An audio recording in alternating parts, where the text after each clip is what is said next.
right, we have 31 minutes to figure out how to talk about this. Can't.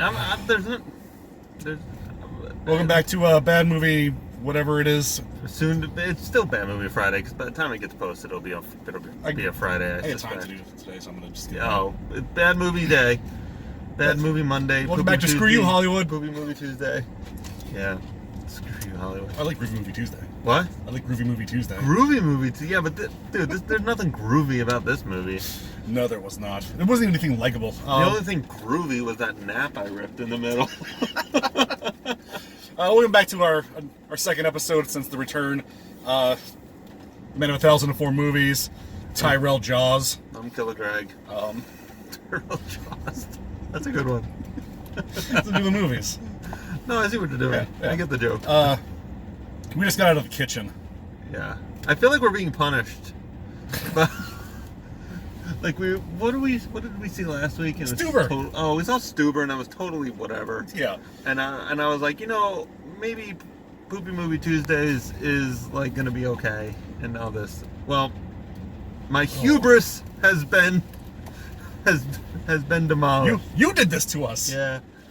I did this to us. He was like, oh, at least these can't get any worse. I think previously Jurassic World 2 was the worst movie we saw. Yeah, Jurassic World was very bad. That movie was just fucking awful. Although it's sort of seen this weird resurgence of like people who, I don't want to say ironically like it, but all the problems I had with it as a Jurassic Park movie were real, but maybe it was okay as a different kind of movie. Like it was, people think it's like, it's kind of good because of how fucking weird it is. I don't agree with that, but there is a very small subsection of the world who thinks Jurassic World 2 actually is good, secret good, because of how fucking weird it is. I think it's good for a Resident Evil movie. Yeah, maybe that kind of... Or like a Dino Crisis movie. That would have been hype. Yeah. Hopefully you guys can hear us now with the... Yeah, the it's raining pretty hard, but I think you'll still be able to hear us. All right. This, now, The Kitchen, is the worst movie we've seen for Bad Movie Friday, or whatever we're calling it now. I can't even think of anything that would come close to topping this. No. If we had seen Gotti, maybe, but Gotti looks like it may have been so bad that we can at least make fun of something. This is an hour and 43 minutes of white noise. The movie I most closely would relate this to, I think, is Red Sparrow. A movie that was like action-packed in concept, but in execution was so unbelievably boring and bland and flat that like none of those things worked. Like Red Sparrow was a spy movie, but there was no excitement in it. Yeah. This is a fucking mob movie with nothing. There's like a couple people get shot, but even that is just bland and uninteresting. Yeah, it's so we got Tiffany Haddish, Melissa McCarthy, and girl from The Office, Mad Men. Elizabeth Moss. What has Tiffany Haddish been in? Because I was reading a review of this and they said that she's very good in things, but I don't think I've seen her in anything. Okay. Yeah, cool. Nothing rings like I know I've seen her in something. Yeah. What was that Steve McQueen Widows? Was she in Widows? Everyone loved Widows. I really want to see it. It's on HBO now. They just added it this week. So there are three women who live in Hell's Kitchen with their gangster, mobster, like Irish mobster husbands. Their husbands get pinched for armed robbery and assaulting an officer. End up doing 3 years in the clink. The mob is not seeing to their needs, so they end up basically just being like, oh yeah, well, we're just gonna, you know what? We're in charge now. And then they're in charge. In concept is an interesting premise. Like, mob movies are interesting. Takeovers of mob movies, like, the whole, like, warring factions with mobs and all that stuff. Like, that's all interesting stuff. I watched Boardwalk Empire recently, and that's basically all that is. It's just different mobs warring among cities and stuff. This is a cinema trope that fucking works. Like, the mob takeover. They've made hundreds of movies about this. Right. And now it's just like, let's do it with these three women. Right. And it is not working. But what if chicks, man? Yeah. the director of this, female director, this is her first movie she's ever directed, and it really truly shows. It feels like a low-budget movie with famous actors in it. I could see this have gone like straight to Netflix. Yes. Like Amazon original. Yes. The Kitchen. You know? Yeah. And the thing is, like, it's really obvious that this director did not know how to actually get performances out of anybody. Everybody basically looks directly into the camera, says their lines as flat as possible. I am feeling this way. Yes, and then tells you exactly what they're feeling. Like, there is zero subtext in this movie. Oh no. And anything that is supposed to be like a metaphor, or it's just so over your head. Right. Like at one point, Elizabeth Moss, she's the punching bag of the group. Her husband beats the shit out of her all the time, and then she gets saved by Deus Ex Hitman friend. Domhnall Gleeson. I don't remember how to say his name. He's in Star Wars now. Plays General Hux. Oh my god, that was Hux? Yeah. Don't care. And then she becomes the killer of the group, and at some point she kills her abusive husband, and then throws his body into the river to get taken out to the sea, and then baptizes herself. Yeah. And I mean, and then she baptizes herself and then stands up, and Melissa McCarthy's standing there, and I can't believe this movie showed the restraint to not have Melissa McCarthy be like, get rid of all your sins, have ya? But I bet you feel better after being baptized Yes. in the murder water. Yeah, and like every single actor just walks up and says exactly what they're feeling. Like, I don't trust you right now. Oh, okay. Like, think about Goodfellas. At the end of Goodfellas, where Ray Liotta's character and by proxy his wife are afraid that Robert De Niro is going to kill them because he's killing everybody who had a connection to that airport job at the end of Goodfellas. And like, there's drama to it, you know. Karen goes to like get to see Jimmy, and he's like, "Oh, why don't you go grab a coat?" And like, you don't know what's going to happen. Yeah. You know, she's scared that he's going to kill her. And, you know, he doesn't. This movie would not show the restraint. He would kill her. Oh yeah. And he'd probably be like, "Yo, why don't you go check out that room where I'm going to kill you at? Because I don't trust you anymore because I'm cleaning up from that heist we did a little while ago." It reminds me of the scene in Futurama where the robot devil, it's like there's a big musical number going on, and the robot devil's just like, you can't just tell everybody how you're feeling. That makes me mad and upset. That's accurate. That's exactly how this movie is. It's just, there's no subtext. Everyone, At all. And at the same time, it's so weird that everybody's so underacting, but they're overacting with their underacting. Yeah. Everybody's doing accents, and they're all like, everyone's chewing the scenery. Like little Jimmy, the guy who's in charge, he has one scene where just like, ladies, you will be happy with whatever I give you. It's super funny. And there's moments in this where the acting is so laughably bad, you almost think they're making a joke. Like, it's comedic in their performances. Totally, this is all over the place, because there's moments where they're just like, oh, a little wink, wink, jab, kind of a jokey joke. But then it's like, oh, and then everybody's dead. Yeah. There's so much wrong, it's almost hard to narrow down all the awful things. It's boring. The movie is very boring. I don't know the last time I checked my watch so many times to see just when it was ending. I almost left. I almost left too. I was very close. Literally the only thing that kept me in the movie was I couldn't fathom how they were going to end this, and I needed to know the conclusion. Not like, oh, what happens? Like, how the fuck are they going to work themselves out of this one? So if you want some spoilers for The Kitchen, spoilers are coming up right now. Yeah, here you go. So Tiffany Haddish was in cahoots with the FBI the entire time.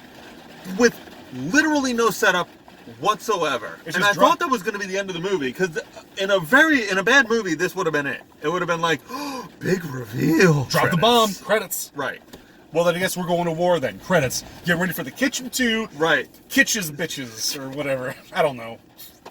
It's not a Stuber Tuber line, but it'll work. It's good. And then so... Kitch 2, the bitch is back. Jesus, McCartney up and down this 6 blocks of New York City.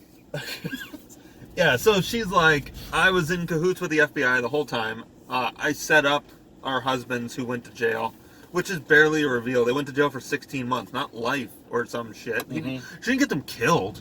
Like, if she got them killed, that would have been like a real reveal. Be like, this bitch. Yeah. So she basically got her husband and they're all their husbands imprisoned for at most 3 years to try to enact this plan where she takes over the entire crime syndicate using Melissa McCarthy. The plan makes no sense now that I think about it. This is the weirdest long con of all time.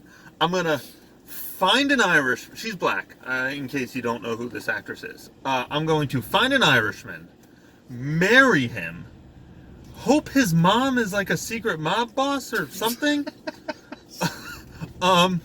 Then I'm going to get my husband and hopefully another strong Irish woman husband imprisoned for a little bit of time so that I can take over using the Irish wife. Yeah, but I need to make sure that we are both friends and she is competent and a leader. Yes. And also we need to make sure that we don't get paid enough so that she's desperate. She has to have kids. A lot of this falls apart when you really kind of break this thing. Who would have thought? Yeah. That this reveal makes no sense. Probably anybody who read the script. Anybody who watched the movie? Yeah, and just anybody. Just anyone. And so she took over the Irish mob, and now she wants to take over the Harlem. Yeah, and part of Lower Manhattan also. She's basically wants to bring in, I'm gonna say, her people, because she makes allusions to that a lot. Right. Where she's basically going to bring her people in. So she's not gonna be working with the Irish. She'll be working with, the people from Harlem. Yeah, the Harlem people. And then the way it resolves is it's gonna be Melissa McCarthy versus Tiffany Haddish, winner take all. Yeah. Which is also a fine setup, like to an extent. The movie sucks up until that point, but strictly plot wise, this makes sense. Like, now that they were best friends, they gained the notoriety that they needed, the clout that they needed, but now they have to fight. Sure. Yeah. This is a reasonable setup to a conclusion of a movie. But then they just go to a deli and they're like, oh, never mind. No, let's just team up. Yeah. You take Midtown, I'll keep Hell's Kitchen, we'll work together, and all is forgiven. Yeah. We are friends again. Hey! People act with literally no motivation in this. Like, Melissa McCarthy would walk up to someone and be like, you work for me now. And they'd be like, I don't know about that. Little Jackie's going to be mad. And she's like, oh, no, don't worry about it. You work for me now. And they're like, all right, I work for you now. Sounds and then good. they work for them now. Literally, that's how they become mobsters. That's just like, yeah, we're going to run this city. They literally walk up to everyone and be like, we run this now. And everyone's like, I don't think so. Yeah, we do. Cool enough. All right. And I think my favorite turn of any character in the entire movie has got to be Melissa McCarthy's father. Yeah, oh my God. Who is supposed to be the moral voice. Like, he's chastising her literally the entire movie. Like, I raised you better than this. Right. You need to be a good person. All the work I've ever done has always been on the level. Right. Think about your children. Like, you're a good person. You're a mom. You married bad, but, like, your kids are great and you're great. And, hard work is how we do it. And she's a total bitch to him. Yeah. I mean, she's like, you're a dumb Irish immigrant. Yeah. Even though he apparently immigrated from Ireland and had literally zero accent. Yeah. Everyone's doing an accent except the person who's supposed to be an immigrant. She's like, you're a dumb Irish immigrant. You've never worked a hard day in your life. Even the hard work you did was actually mob work, you dumb idiot, dummy.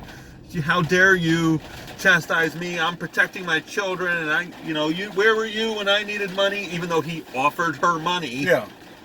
And then the turn comes when Melissa McCarthy's husband gets out of jail, tries to turn on her to the Italian mafia. So shitty. He's just the worst. He's like, I'm just gonna turn her over. Yeah. I don't like you doing this. I'm the man. I should be doing the thing. Yeah. I don't do a good Italian accent. That was pretty on point. If it was any of their accents, that's for damn sure. So he goes to the big Italian guy, brings the kids with him, and she's just like, you think this guy, you don't know this guy, you think that he wouldn't just kill you just because your kids are here? That's messed up. All right, kill him. Yeah. And then the dad's like, wow, I cannot believe. Oh my God, you were my wife, and now how? Yeah, I can't. Yeah, but then after that happens at the funeral, and then Melissa McCarthy's dad's like, it's like, when you were doing this to begin with, I didn't understand it, but now I see that you're doing this for family, so now I am all for it. But also, God damn it, I respect you. Yeah, God damn it, I respect you. But what? Okay, so he's fine. He's like, all right, look, Melissa McCarthy, for literally no fucking reason, I'm on board now. I see that you were doing this for your kids, and then Melissa McCarthy's like, I'm not doing this for my kids. No, I didn't. I'm doing this for me. This God one was for damn me. it. I'm doing this for womanhood. And he's like, that's cool. Okay, I guess I'm still on board for no reason at all. Which is, it's funny because the entire time she's the one who's trying to bring business into the community. Right. She's literally doing everything for both her family and for everyone else. And the moment she does something super selfish, getting her fucking husband killed, her dad's like, hey, bingo.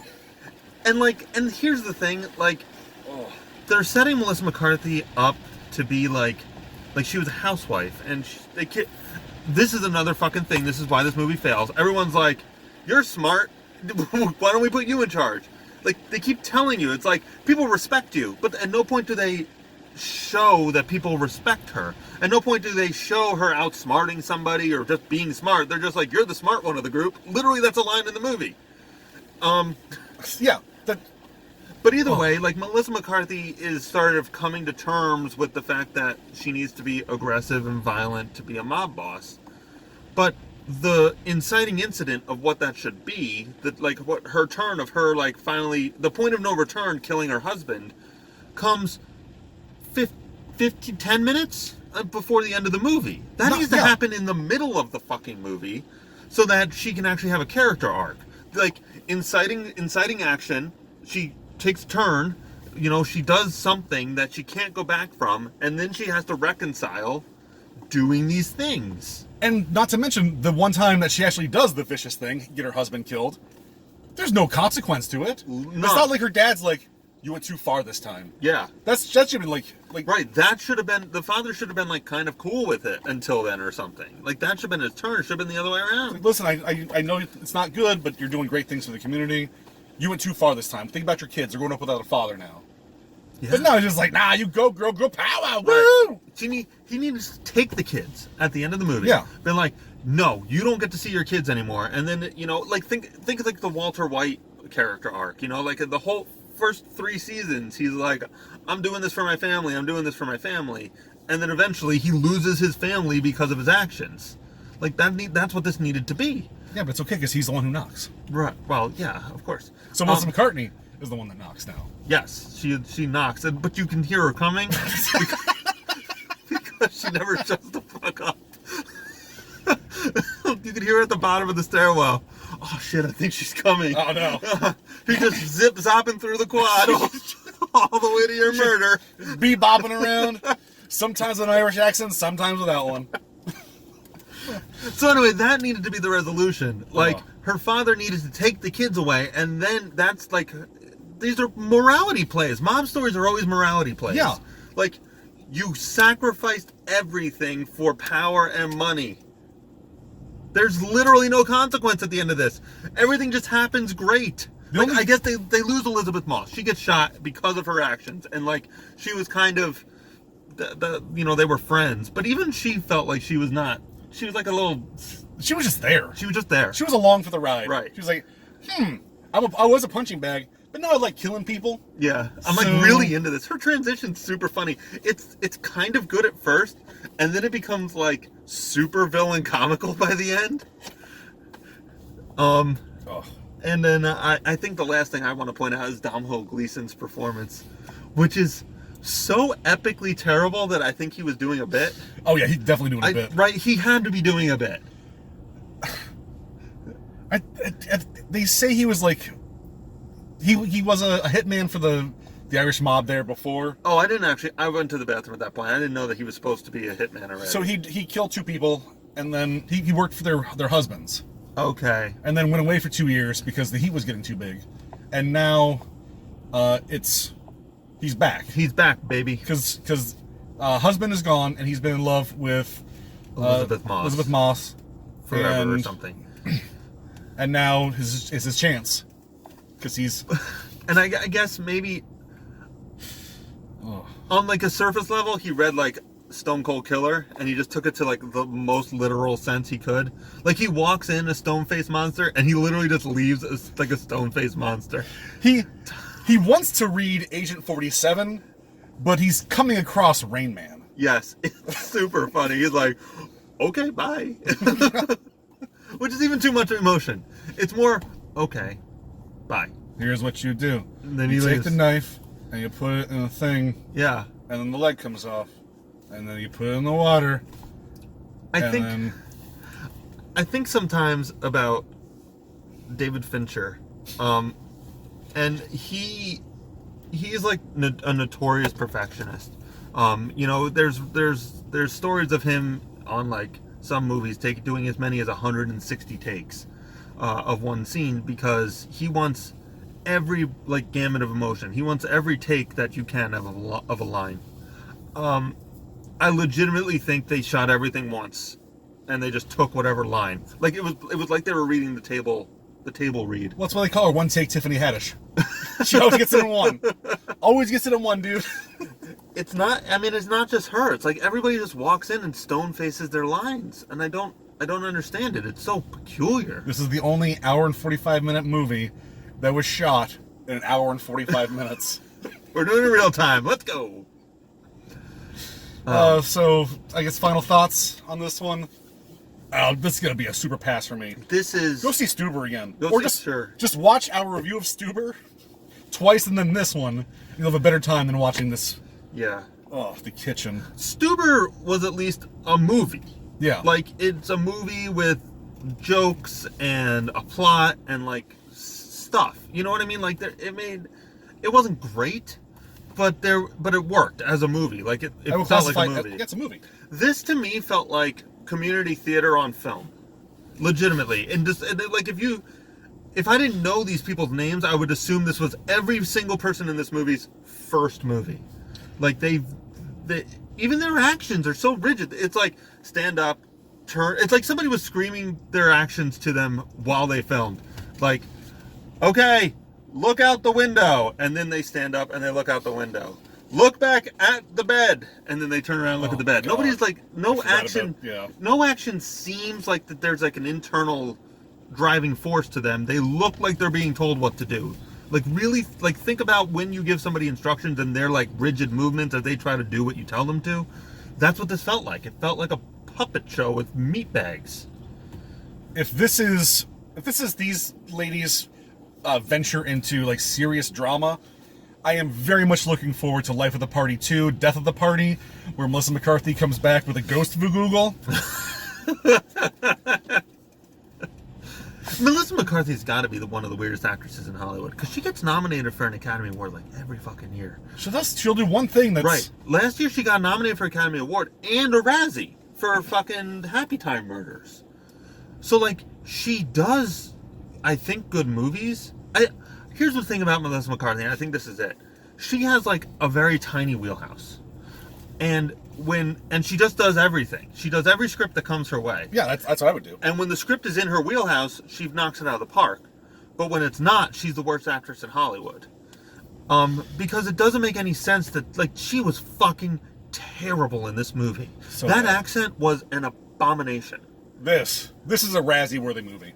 It sure is. Except, it's not even fun to watch. So, this was a miserable movie. Miserable. It was like Baby's first movie, but for every single person involved. Cinematography, even the score is the most literal score I've ever heard in my life. It's like every song from the 70s applied in the most literal sense. hey guys, what did Guardians of the Galaxy use? All right, let's use a couple of those. Yeah. And what's that one? Okay, let's get good. Go. I mean, it's just like I don't know. If you told me the premise of this movie and the setting, I probably could have nailed like 90% of the songs they were going to put in it because there was no effort put forth whatsoever. God, what a shitty movie. Shitty movie. Pass. Shit movie. Don't see it. Write your congressman. Make sure Kitsch 2 bitches back doesn't happen. Bitchin' in the kitchen? Yeah. I don't know. I'll work on that one. We'll see you next week for that one. All right. Are we done? Yeah, for Movie Tuesday, I really hate that name. Even though I've said it a bunch of times, I just want to get it on as many records as possible. We'll figure out the real name.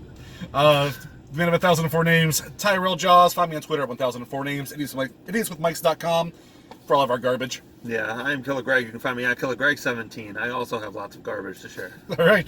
Until next time, keep watching bad movies. But not this one. No, not this one.